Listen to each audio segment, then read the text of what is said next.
And so we have a long road ahead to keep fighting. But I'll just tell you some of the good things that did make it in.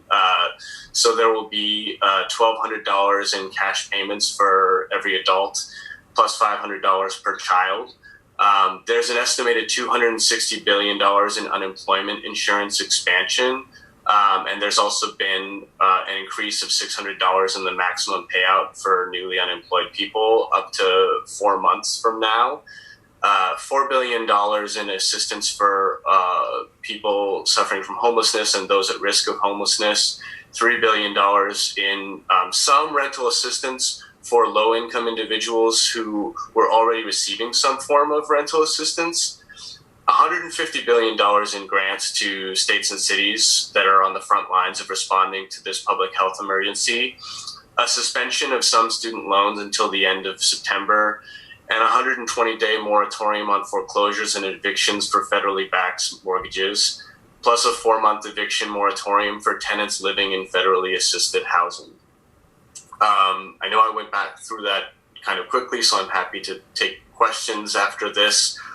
But now I'm going to turn to what did not make it in, with the focus initially on the housing front. So many housing groups, like People's Action, were pushing for significantly more homelessness assistance. $15 billion was what was put forward in the financial services package last Wednesday.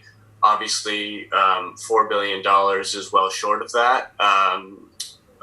$100 billion in emergency rental relief, even for non-assisted renters, was the demand that we were hoping for.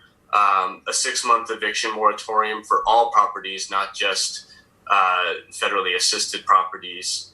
And then shifting away from the housing front, $1,200 for every American below a certain income bracket is nice, but given the scope of the recession that we're about to enter, economists widely agree that ongoing direct stimulus is really needed. And if you look at past stimulus packages, there have been some, the checks that people have gotten in the 2009 stimulus, for instance, have been helpful, but they haven't reached everybody, in part because there's so many unbanked people in this country. So ongoing direct stimulus that reaches absolutely everyone is really what's needed. And so, like, on a monthly basis, expansion of paid sick leave, that seems like an obvious one that should have been included in this package that was ultimately left out. Direct student loan relief, so the moratorium through September is nice, but people really need direct student loan relief.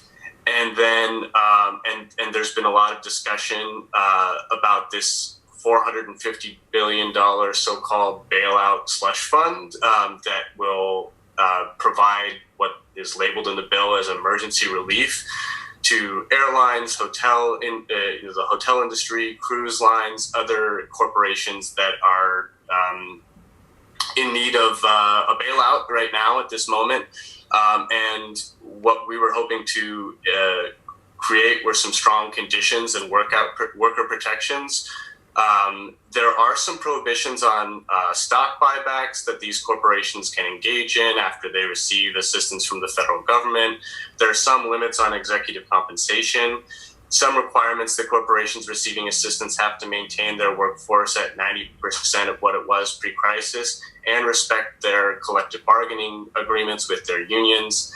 But actually, and absurdly, many of these worker conditions only apply to the small and mid-sized businesses that will be receiving relief, and they won't. And so the cruise lines, the hotels, the airlines, Boeing, they'll only have to abide by some of the conditions, the stock buyback prohibitions and the executive compensation limitations, not the worker protections. And all the requirements for every business of any size can be waived at the discretion of Treasury Secretary Mnuchin.